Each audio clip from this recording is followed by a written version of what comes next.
the evaluation of warm season grasses for annual pastures. Thank you.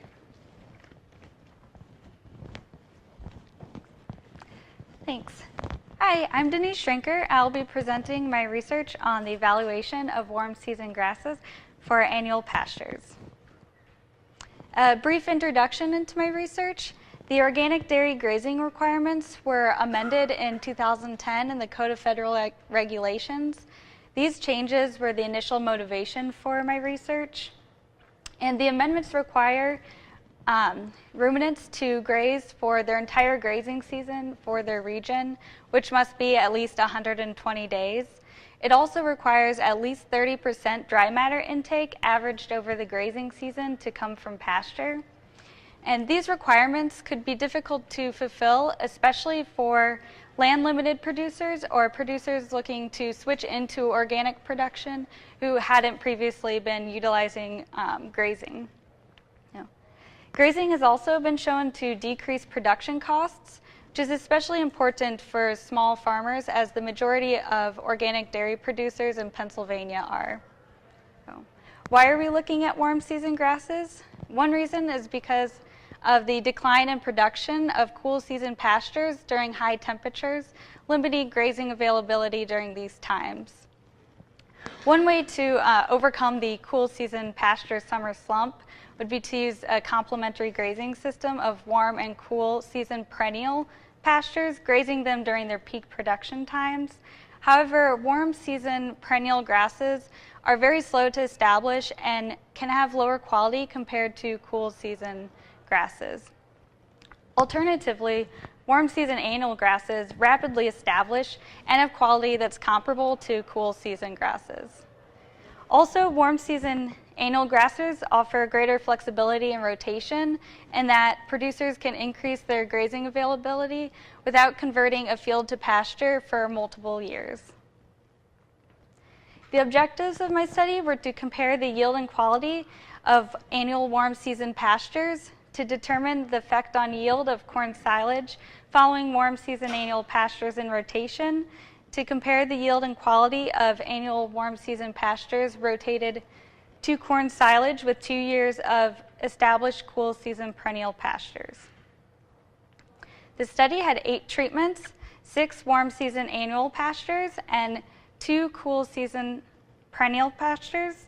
Of the warm season pastures, we had monocultures of teff and sorghum Sudan grass. And we had mixtures of teff and red clover, sorghum Sudan grass and red clover, teff and sorghum Sudan grass and red clover, and a 3-species mix of teff, sorghum Sudan grass, and red clover. For the cool season pastures, we had a red clover monoculture and a mixture of orchard grass and red clover. The warm season annual pastures and the established red clover monoculture were rotated to corn silage, and the orchard grass and red clover mixture remained in pasture for 2 years. Grazing was simulated using a forage harvester, and simulated grazing events were initiated based on plant maturity and weed pressure. Subsequent grazing events took place at approximately 30-day intervals. Manure was applied at a rate of 50 pounds per acre nitrogen after the second simulated grazing event. And this was applied to all plots that did not contain any red clover. 50 pounds per acre nitrogen was also applied as manure prior to corn planting, and this was applied to all plots planted into corn except for the red clover monoculture. So we had 3 sites at the Penn State Research Farm in Rock Springs, Pennsylvania. At Site 1, the perennials and annuals were planted in 2012, and the annual warm season pastures were rotated into corn silage in 2013. At Site 2, the perennials were planted in 2012, and the annual plots were fallow. In 2013, the annual warm season pastures were planted and will be rotated to corn silage this year.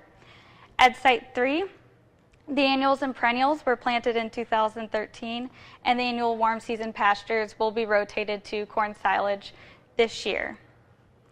Data used in analyses from the cool season pastures came from established years. This graph shows the warm season pasture yield averaged across all sites.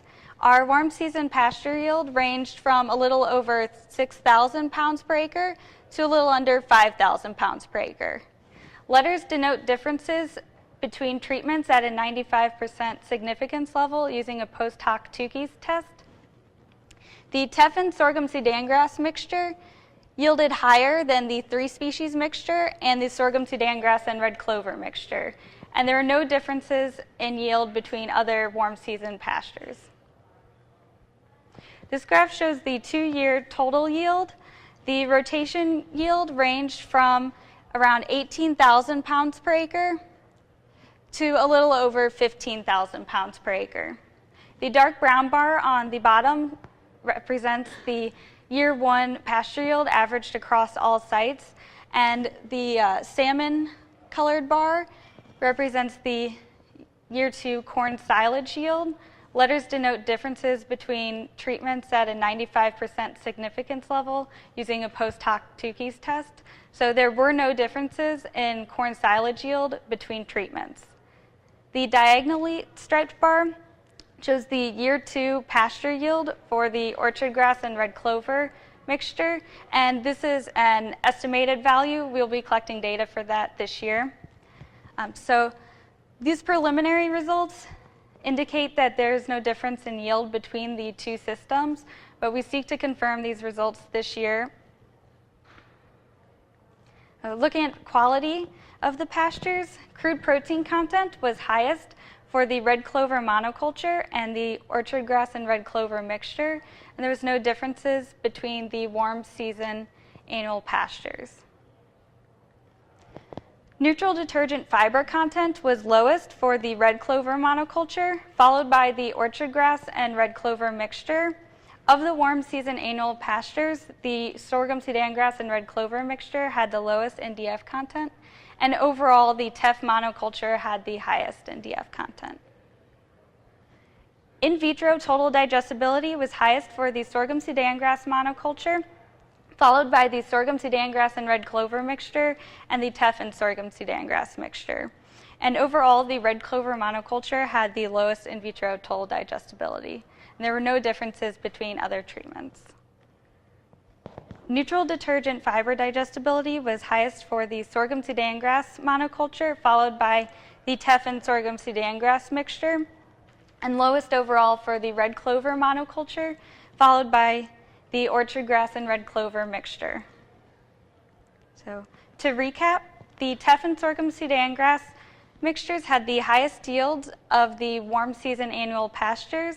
The teff and sorghum Sudan grass monocultures and the teff and red clover mixture had moderate yields.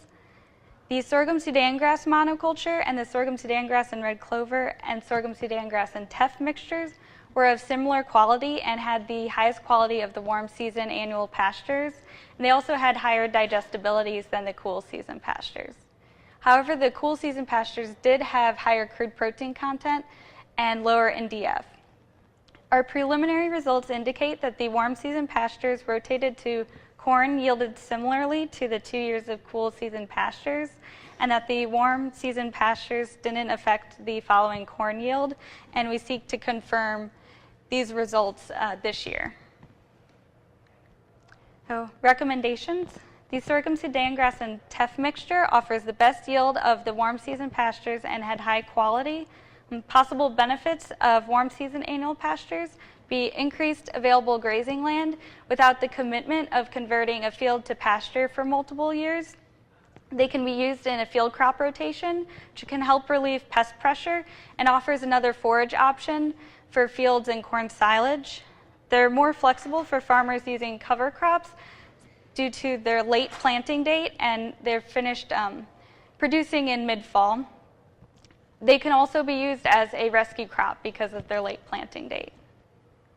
So, I would like to thank Justin Dillon, Greg Roth, Scott Harcum and the Agronomy Farm crew, Brianna Yablonsky, and Doug Beagle for all their help and hard work. I'd like to acknowledge the USDA and Penn State University for funding my research. And finally, I'd like to thank you all very much for your attention. So, I think we have time for questions. Was your sorghum Sudan a brown mid-rib variety? Yes, it was. Did you have any trouble with your test taking over everything? I did pretty much the same. I planted red clover and planted test, I planted corn, I planted sorghum, I had all three. Same problem, you did, but my test took over everything. We didn't see that in this. Oh, yeah. He was asking if I saw the TEF taking over all the pastures. We did not see that. I didn't include results from, I did a species composition study. And the TEF and sorghum Sudan grass was probably around a 50-50 mix.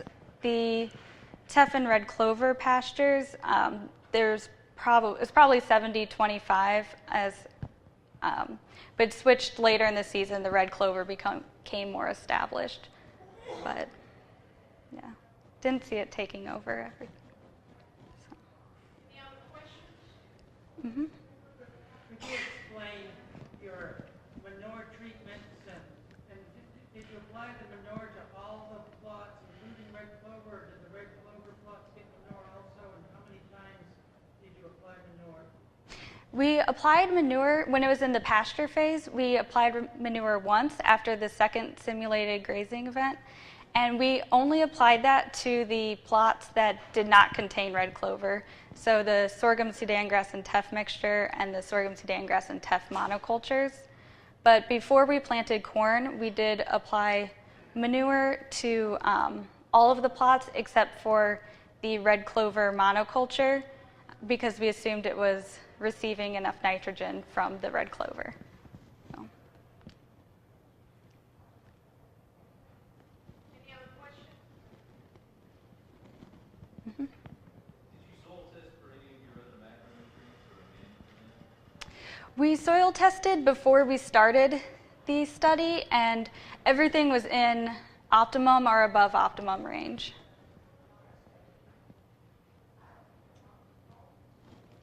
Denise, if you were to repeat the experiment again, what would you do different? I would start more trials at the same time. I think we had a pretty large difference in yields between our 2012 and 2013 results because of the drought. And it would be easier to analyze the data if we had more trials starting the same year. Probably maybe no repetition, but an increasing number of evaluation or years of evaluation. Yeah, and we had each treatment had 4 replications in the trial.